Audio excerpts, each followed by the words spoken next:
Yes. I think carbon capture plays a significant role. I think hydrogen and the evolution of hydrogen and how it can be used for synthetic fuels is something very interesting to watch. Yes.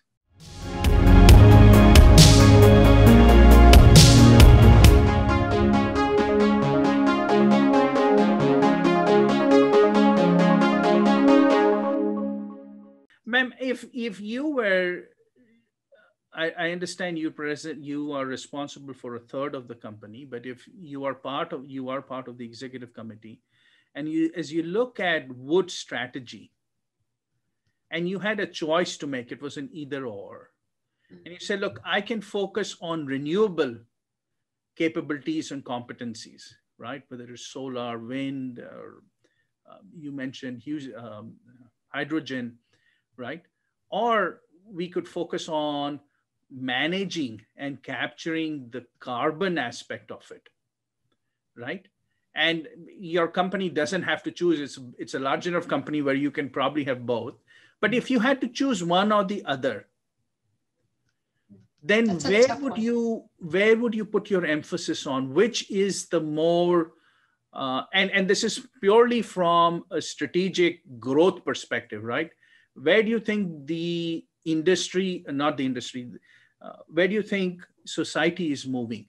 Do you think we're moving completely away from oil and gas, where it will not matter whether you come up with the best carbon capture because solar is going to be so huge that it takes care of all our needs, we never have to worry about carbon capture, or oil and gas is going to be here and there is a greater payback focusing on carbon capture and managing those emissions? Where do you think, how would you decide that?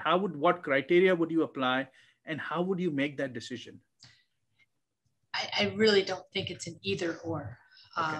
And I don't want to take an easy way out on the question, because I think the need for fossil fuels is going to be around for decades. Okay.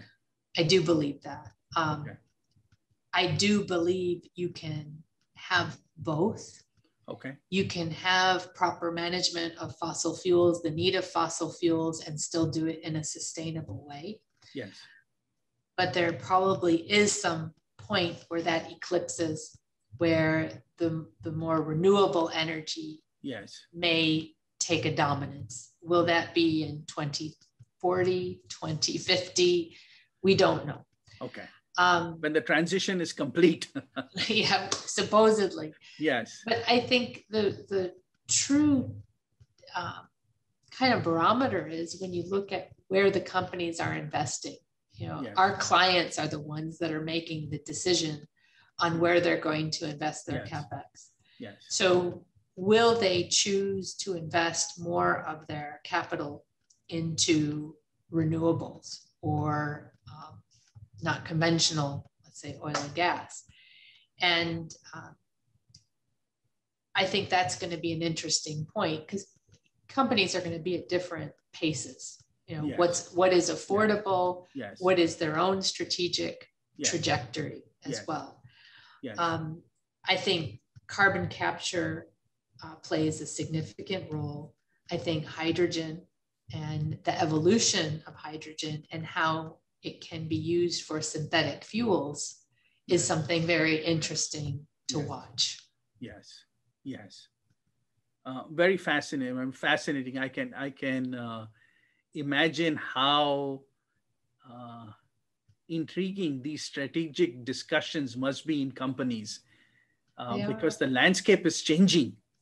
It's changing fast, and it's changing. Yes.